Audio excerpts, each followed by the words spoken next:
Tudo por 50% do dobro é uma frase bem conhecida sobre ofertas enganosas, que virou meme. Isso basicamente porque um produto, após sofrer um aumento de 100%, passando a custar o dobro, precisa de um desconto de 50% para voltar ao valor inicial, ou seja, permanecer com o valor inalterado após o reajuste seguido do desconto. Com base nessa ideia, responda: qual seria o percentual de desconto necessário para que um produto que foi reajustado em 50% volte ao valor original? Então, essa questão aqui é basicamente a gente pega a primeira frase, tudo por 50% do dobro, e a gente aplica não ao dobro, mas a um aumento de 50%. Então, sempre que você lê reajuste, aqui pela interpretação do enunciado, entenda aumento. E como é precisamente esse aumento? Então, o modelo que a gente vai usar para resolver essa questão inteira, não somente o item A, é esse daqui. Um reajuste de X% corresponde a você pegar o valor, qualquer que seja ele, digamos R$100, e multiplicar por uma taxa de 1 mais x sobre 100, certo? E da mesma forma, um desconto de Y% corresponde a você pegar esse valor e multiplicar por uma taxa de 1 menos y sobre 100. Essa é a formulinha que a gente vai estar usando durante o exercício inteiro, tá bom? Então, como é que a gente aplica isso no item A? No item A, a gente assume que o produto foi reajustado em 50%. Então, após o reajuste,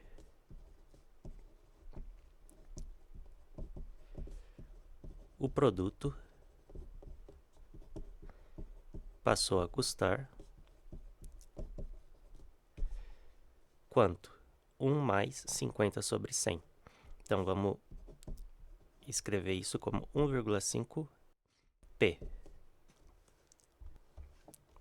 1,5p, onde p é o preço inicial. Então, para que ele volte a custar p, ele tem que sofrer um desconto, ou seja, a gente tem que multiplicar por um número que vai ser menor do que 1, tal que o novo valor seja p. Então, para que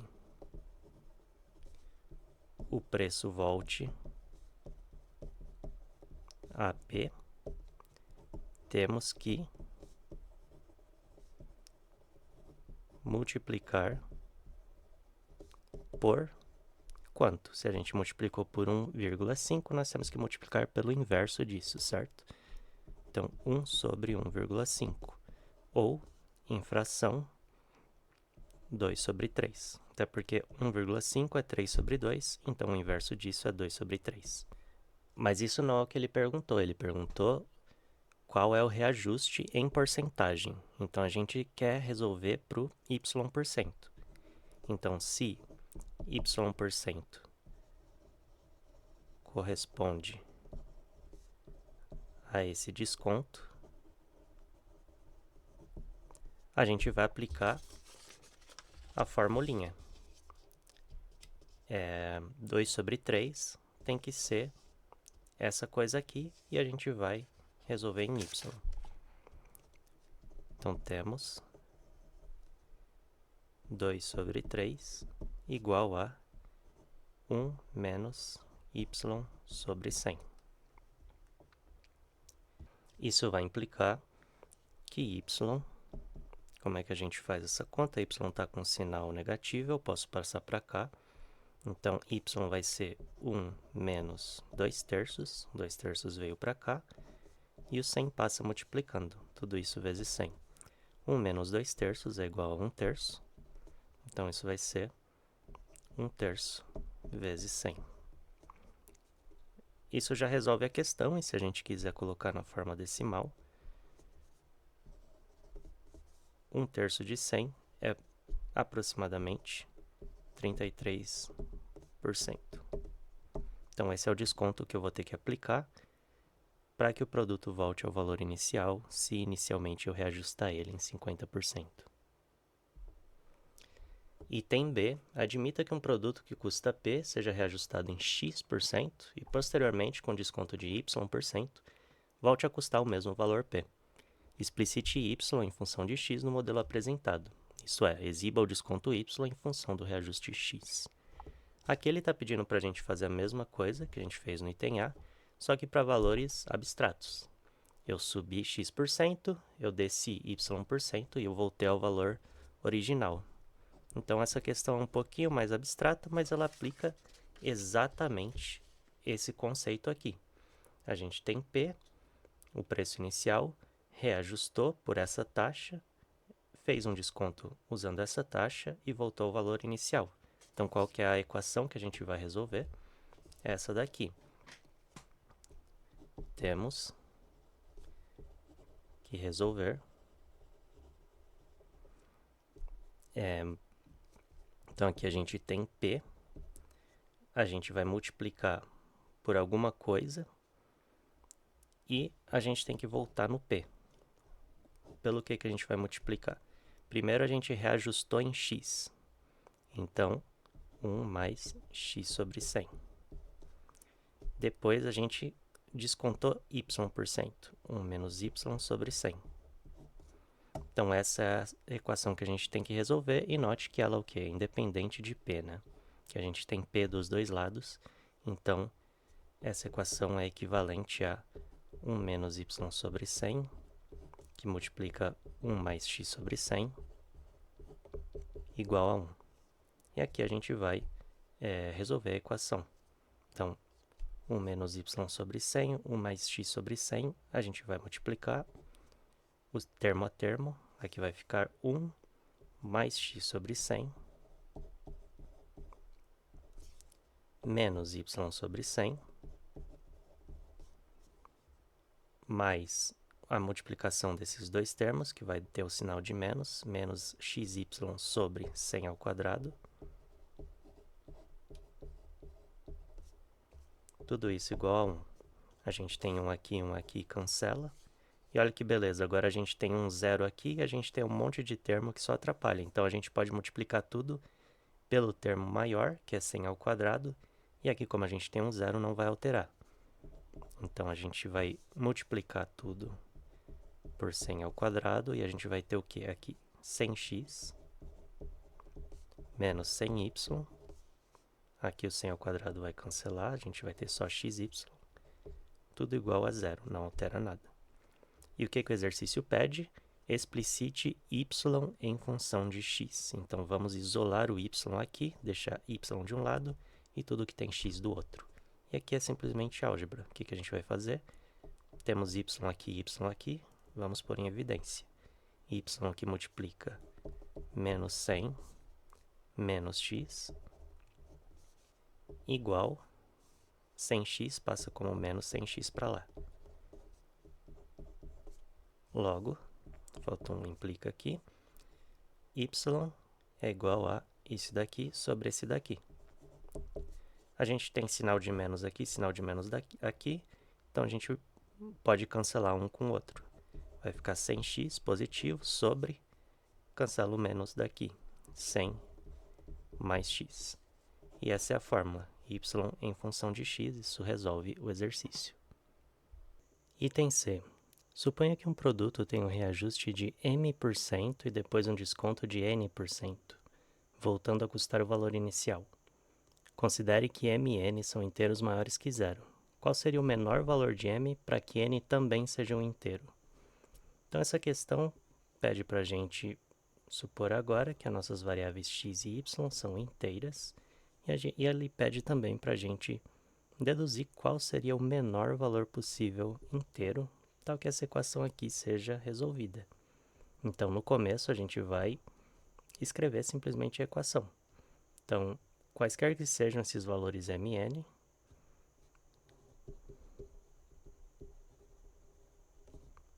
quaisquer que sejam m e n, eles devem satisfazer essa equação. Então, aqui o reajuste é de m, então m é o que vai aparecer com sinal de mais. 1 mais m sobre 100. E o desconto é de n%, então n é o que vai aparecer com sinal de menos. 1 menos n sobre 100. Tudo isso igual a 1. Então, o exercício matematicamente está perguntando quais são as menores soluções inteiras dessa equação. E aqui é bom saber que uma forma de resolver, uma forma na força bruta, seria simplesmente plugar valores de m nessa equação aqui e tentar obter valores inteiros aqui, mas não é muito prático. Então, o que a gente vai fazer? A gente vai ter uma sacada aqui. Como a gente está lidando com inteiros, a gente quer se livrar dessa fração aqui sobre 100, que ela está atrapalhando um pouquinho. Para se livrar desses dois 1 sobre 100 aqui, por quanto que a gente tem que multiplicar? Então, a gente tem que multiplicar por 100 aqui e por 100 aqui. São dois fatores multiplicativos. Então, a gente tem que multiplicar por 100 ao quadrado. Multiplicando por 100 nesse primeiro, a gente vai ter 100 mais m. Multiplicando por 100 no segundo, a gente vai ter 100 menos n. Quantas vezes eu multipliquei por 100? 2 vezes. Então, o 1 vai ficar multiplicado por 100 ao quadrado. 100 ao quadrado é 10.000. Mas eu vou escrever esse 10.000 de uma forma mais esperta que vai me ajudar no próximo passo. 100 é 10 vezes 10, também conhecido como 5 vezes 2 ao quadrado, também conhecido como 2 ao quadrado vezes 5 ao quadrado. Essa é a decomposição em fatores primos do número 100, e como a gente tem 100 ao quadrado, tudo isso fica ao quadrado. Então, tudo isso ao quadrado, o expoente, cada um vai multiplicar por 2, a gente vai ter 2 na quarta vezes 5 na quarta. Então, essa é a decomposição do número 10.000 em fatores primos. Por que eu fiz toda essa decomposição, gente? Olha só. Qual que é a pergunta do exercício? Qual que é a menor solução inteira de m? Aqui, a gente tem essa equação aqui. 100 mais m vezes 100 menos m, menos n, igual a 2 na quarta vezes 5 na quarta. Se m e n são inteiros maiores que zero, então 100 mais n e 100 menos n também são inteiros. Mas olha, se a gente tem dois inteiros multiplicando e dando esse número aqui, então ambos têm que ser divisores desse número. Então, o que a gente fez? Em vez de a gente ir contando número por número, será que para 1 funciona? Não. Será que para 2 funciona? Não. E assim por diante, a gente vai contar só entre os divisores desse valor aqui. Quando a gente achar um divisor que é maior do que 100, aí a gente para. E a gente compara ele com os outros divisores e comprova que é o menor. Então, quais são os divisores desse número aqui? Eu montei uma tabelinha para ficar um pouco mais fácil da gente enxergar. Então, os divisores de 10.000, que é 2 na quarta vezes 5 na quarta, vão ser simplesmente 2 na P vezes 5 na Q, com P e Q menores do que 4. Uma forma de escrever eles é dessa forma aqui. Então, são todos os expoentes de 5, depois são todos os expoentes de 5 multiplicados por 2, depois eles multiplicado por 2 ao quadrado, depois por 2 ao cubo, depois por 2 à quarta. Então, essa é uma tabelinha. E a pergunta do exercício é: qual é o menor número dessa tabelinha que é maior do que 100? Se você está acompanhando o vídeo até agora, eu encorajo você a pausar aqui e me responder, nessa tabela aqui, qual é o menor número possível que está acima de 100? Se você pausou e chegou na resposta 5 ao cubo, ou 125, parabéns, você acertou. Qual que é a ideia-chave aqui? É que eu escrevi esses divisores de forma que, se eu for descendo, ele é crescente. Porque para descer, eu multiplico por 5, certo? 5 ao quadrado, depois 5 ao cubo, depois 5 à quarta, e a mesma coisa aqui. E se eu for da esquerda para a direita, ele também é crescente. Por quê? Porque a cada passo eu multiplico por 2. Então, o que acontece? Se eu encontrar um candidato que está acima de 100, eu já não preciso checar nem à direita e nem para baixo, porque eu quero o menor possível. Então, o que acontece? Quanto vale cada um desses valores? Esse daqui vale 5, ok? Esse daqui vale 5 ao quadrado, também conhecido como 25. Esse daqui, 125. Opa, ele é maior que 100. Nem vou fazer a conta de 5 na quarta, porque eu sei que ele vai ser maior. Não preciso. Não vou fazer a conta nem desse também, porque é esse vezes 2, já é maior. E nem de todos esses que estão nessa linha. Falta o quê? Eu checar esses valores aqui para ver se não tem um que está entre 100 e 125. 2 vezes 5, 10. Menor que 100, não serve. 2 vezes 5 ao quadrado é 2 vezes 25, 50. Menor que 100, não serve. O que mais? Aqui 2 ao quadrado, 4, não serve. 4 vezes 5, 20. Menor que 100, não serve. 4 vezes 25 é 100. 100 não é estritamente maior que 100. Então também não serve. Só que o que acontece? Qualquer número que estiver à direita vai ser 100 vezes uma potência de 2. Aliás, 100 vezes uma potência de... Sim, uma potência de 2. Então ele vai ser maior do que 100. Aqui a gente vai ter 200. 200 já é maior do que 125, então não serve. E o que tiver para cá vai ser maior. Então, nenhum desses números aqui serve. E qual foi o número em que a gente parou? 125. Então, 125 vai ser a nossa resposta.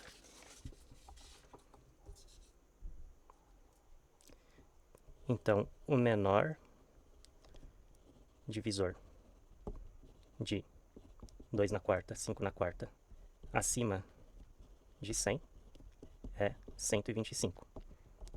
Portanto, o menor inteiro m, tal que n também é inteiro, é 25. Isso resolve a questão.